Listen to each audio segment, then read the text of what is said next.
আল্লাহর নবী সাল্লাল্লাহু আলাইহি সাল্লাম বলেছেন, কোরআনের মধ্যে একটা সূরা আছে, সূরাটির নাম হলো সূরাতুল মুলক। কোন সূরা?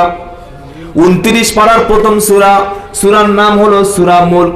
তাবারাকাল্লাযী বিয়াদিহিল মুলকু ওয়া হুয়া আলা কুল্লি শাইইন কাদির আল্লাযী খালাকাল মাউতা ওয়াল হায়াতা লিয়াবলুয়াকুম আইয়ুকুম আহসানু আমালা ওয়া হুয়াল আজিজুল গফুর।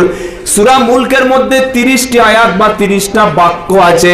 যে ব্যক্তি রাত্রে বেলা ঘুমাতে যাওয়ার পূর্বে সূরা মুলক তেলাওয়াত করে ঘুমাবে, এই সূরা মুলক তেলাওয়াতকারী ব্যক্তি কবরে যখন যাবে, দুনিয়ায় চলার কারণে যদি তার কবরে আযাবের সম্মুখীন হয়, আযাবের ফেরেশতা যখন এই ব্যক্তিকে শাস্তির জন্য আসবে, সাথে সাথে সূরা মুলক ওই ব্যক্তিকে রুখে দাঁড়াবে।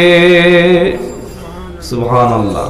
মাল সম্পদ, জমি জায়গা, অর্থ, নেতৃত্ব, কর্তৃত্ব, মন্ত্রিত্ব, বিশাল পয়সা, বিশাল সম্মান, বিশাল ডিগ্রি, হাজী সাহেবের ছেলে, পীর সাহেবের ছেলে, ডাক্তার, মাস্টার, ইঞ্জিনিয়ার, ব্যারিস্টার, মুখ্যমন্ত্রী, প্রধানমন্ত্রী, এ সমস্ত কিছু কবর কখনো দেখবে নাকি? কয়েকশো কোটি টাকার মালিক, কবর কি বলবে? ঠিক আছে, তুমি সম্পত্তির মালিক ছিলে, যাও ঘুমিয়ে যাও, বলবে নাকি? বলবে না। প্রধানমন্ত্রী ছিলে 3 বার, মুখ্যমন্ত্রী ছিলে, এমএলএ ছিলে, তুমি বিশাল জনপ্রতিনিধি ছিলে, কবর কিন্তু কোনোতে কিছু কাজ হবে। সূরা মুলক যারা রাতে তেলাওয়াত করে, যখন ওই ব্যক্তির কবরে আযাবের সম্মুখীন হবে, সূরা মুলক সর্বপ্রথম আযাবের ফেরেশতার সঙ্গে তর্ক লিপ্ত হবে।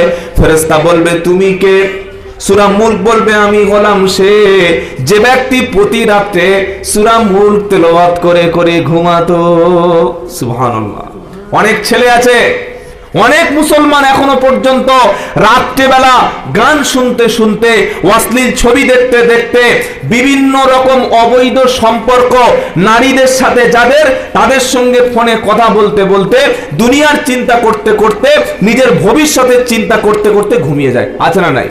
কিন্তু আখিরাত প্রেমিক মানুষ যারা, কোরআনওয়ালা যারা, মুত্তাকি পরেজগার যারা, তারা কখনো গান শুনতে শুনতে, দুনিয়ার চিন্তা করতে করতে, মাল সম্পদের কথা ভাবতে ভাবতে ঘুমায় না। আখিরাত প্রেমিক মানুষগুলি সূরা মুলক তেলাওয়াত করতে করতে ঘুমায়। সুবহানাল্লাহ। আমল করব ইনশাআল্লাহ। সূরা মুলক, সূরা মুলক তখন বলবে, তুমি এই ব্যক্তির শাস্তি দিতে পারো না। কেন? এই ব্যক্তির জীবনে তো ভুল ছিল, গুনাহ ছিল। সূরা মুলক তখন বলবে, সরে যাও, তুমি পায়ের দিক দিয়ে শাস্তি দিতে পারবে না, সম্মুখ দিয়ে, পাশ দিয়ে, কোন দিক দিয়ে তুমি শাস্তি দিতে পারবে না। কারণ এই ব্যক্তি রাত্রেবেলা সূরা মুলক তেলাওয়াত করতে করতে ঘুমাতো। যার জীবনে সূরা মুলক ছিল, কবরের আযাব থেকে আল্লাহ তাআলা সূরা মুলক তেলাওয়াতকারী ব্যক্তিকে নাজাত দিয়ে দেবে। সূরা মুলক তেলাওয়াত করবেন ইনশাআল্লাহ বলেন। অনেক মুসলমান দেখবেন বাড়িতে বিভিন্ন রকম সমস্যা, জিন, ভূত, খবিস, এগুলো আপনাদের এই হাইলাকান্দি বা এই বরাক উপত্যকায় আছে নাকি? এখানেও জিন আছে, খবিস আছে না? অনেক মুসলমান বলে, হুজুর একটা তাবিজ দিন। বলে না, কিসের তাবিজ ভাই? বলছে, আমার বাড়িতে খবিস দুষ্টু জিন এত বদমাইশি করছে, ঘুমাতে পারছি না, ভয় দেখাচ্ছে। এরকম হয় না? হয় না? আচ্ছা, আপনারা বলুন, ইমাম সাহেব, ওলামারা তাবিজ যখন দেয় তখন কোরআন শরীফ থেকে দেয় নাকি কোনো অন্য বই থেকে দেয়? জোরে বলেন। কোরআন হলো শ্রেষ্ঠ তাবিজের কিতাব।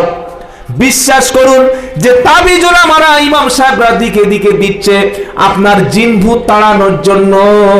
এই বাড়িতে একটাই সূরা যদি কোনো মানুষ তেলাওয়াত করে, ওই বাড়িতে কখনো দুষ্টু জিন, খবিস কখনো আসবে না। কোন সূরা বলতে পারবেন? সূরাতুল বাকারা। সুবহানাল্লাহ, সুবহানাল্লাহ। সূরা বাকারা প্রত্যেক দিন বাড়িতে আপনি তেলাওয়াত করবেন।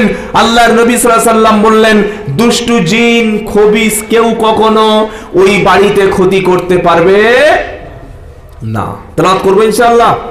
ইনশাআল্লাহ তেলাওয়াত যেন থাকে। তেলাওয়াত নাই বাড়িতে, সেই বাড়িটা কবরস্থান। আপনারা কি বলছেন বলেন? তেলাওয়াত নাই, আল্লাহর কালাম তেলাওয়াত হয় না, সে ঘরটা কবর হয়ে গেছে ভাই। আপনার ঘরে শান্তি নাই, বরকত নাই, স্বামী স্ত্রীর মিল মহব্বত নাই, ব্যবসা করছেন অনেক টাকার মালিক কিন্তু সুখে নাই। কেন? বাড়িতে কোরআন তেলাওয়াত নাই বলে।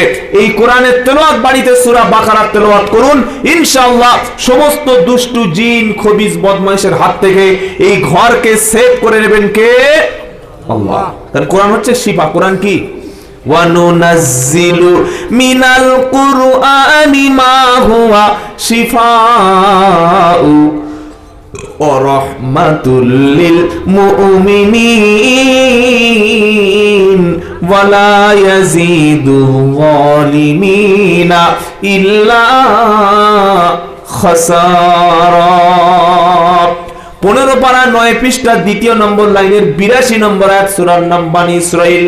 আল্লাহ পাক বলছেন, কোরআনকে আমি মুমিন ব্যক্তিদের জন্য শিফা হিসাবে নাজিল করেছি। কোরআন থেকে উপকার পাবে তারা। প্রথম শর্ত হলো ঈমানদার ব্যক্তি যারা। সুবহানাল্লাহ ওয়া বিহামদি।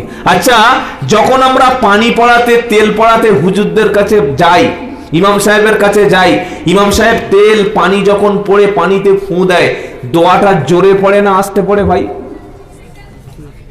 বলেন না, আস্তে। ফু যখন দেয় তখন জোরে। আচ্ছা, কখনো কোনো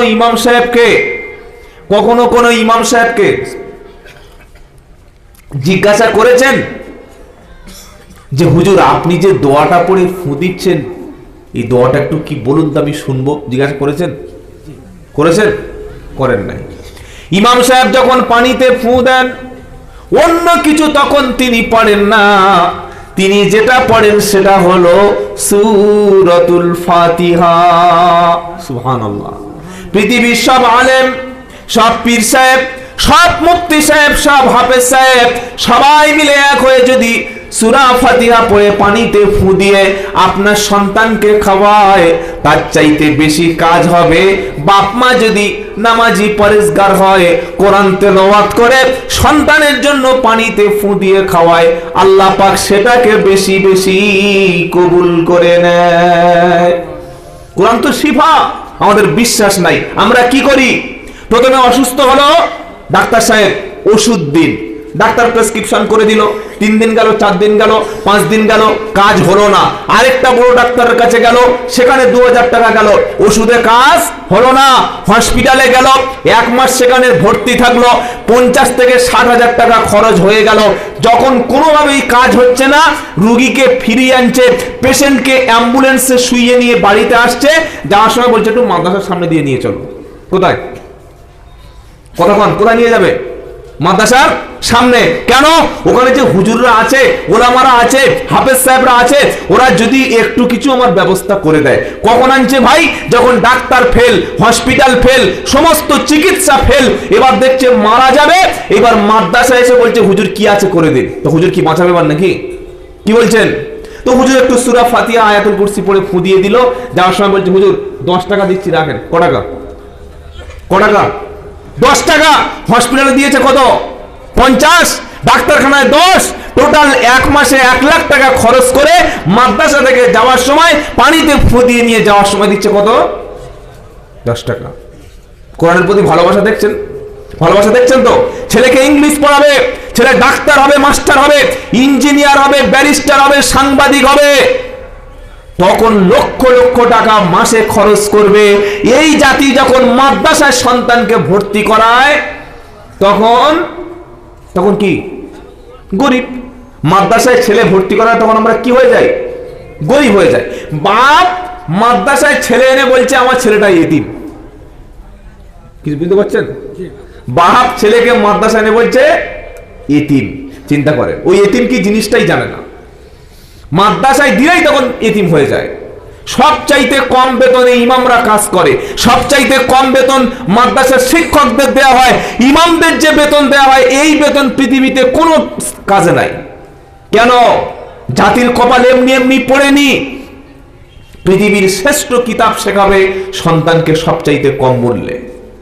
সেই ছেলেটাকে মাদ্রাসায় আমরা পাঠাই, যে ছেলেকে দিয়ে আর পড়াশোনা করানো সম্ভব হবে?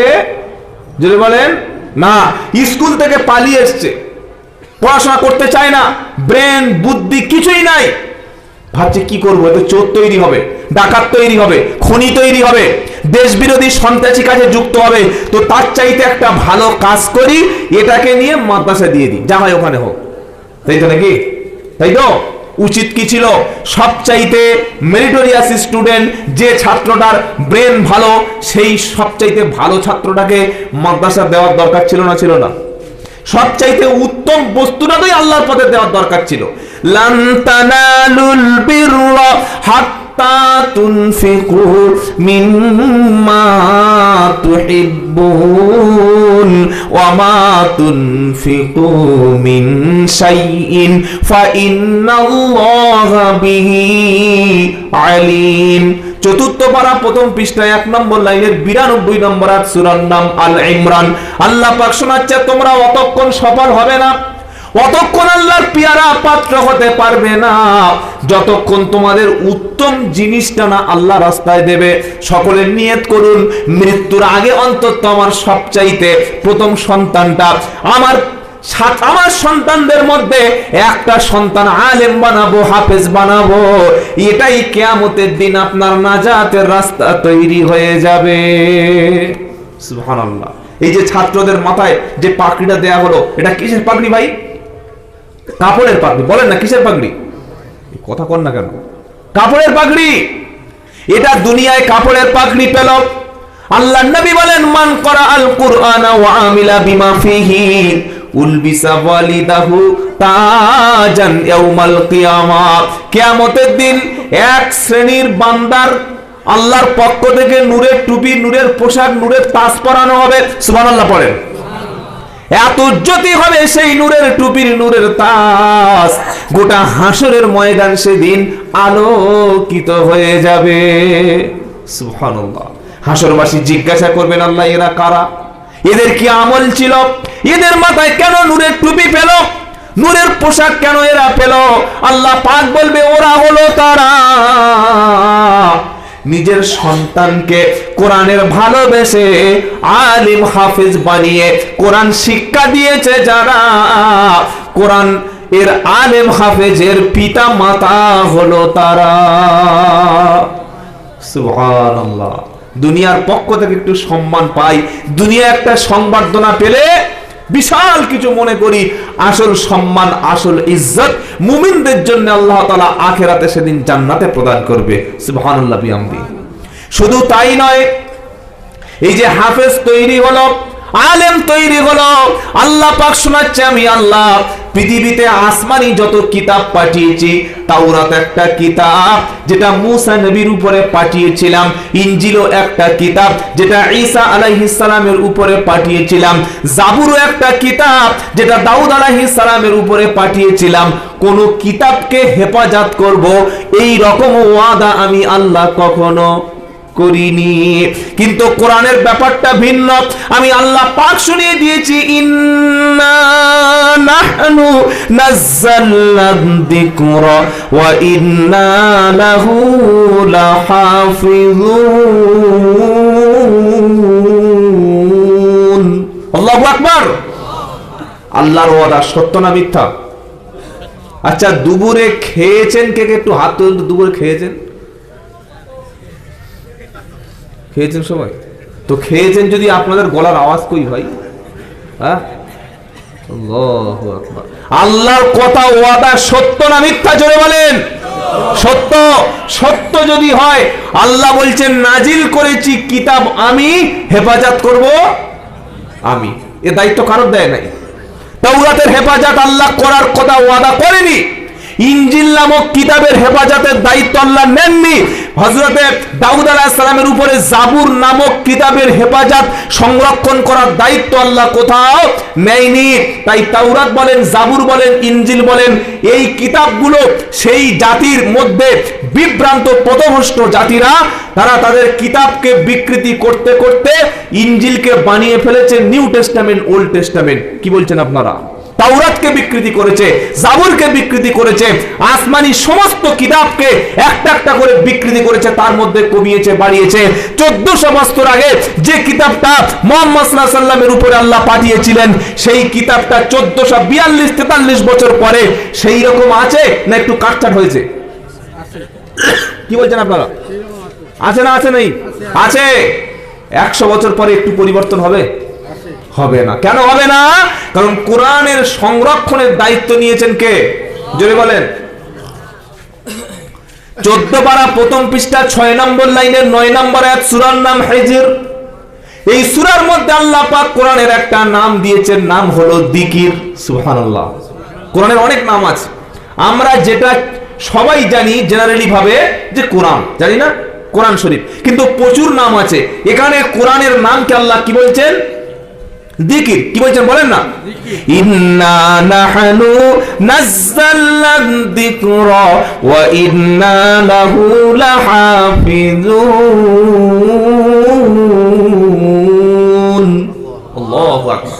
নিশ্চয়ই আমি আল্লাহ যিকির নাজিল করেছি, কোরআন নাজিল করেছি, আর হেফাজতের দায়িত্বটা নিজে হাতে আমি আল্লাহ তুলে নিয়েছি। সব মাদ্রাসা বন্ধ করো, সমস্ত মাদ্রাসা যদি বন্ধ করে দেয়, কোরআন বন্ধ হবে নাকি? কি বলছেন? বন্ধ হবে না, কারণ দায়িত্ব তো আল্লাহ। দায়িত্ব কার? আল্লাহ কিভাবে এটাকে মাহফুজ করবেন তিনি ভালো জানেন।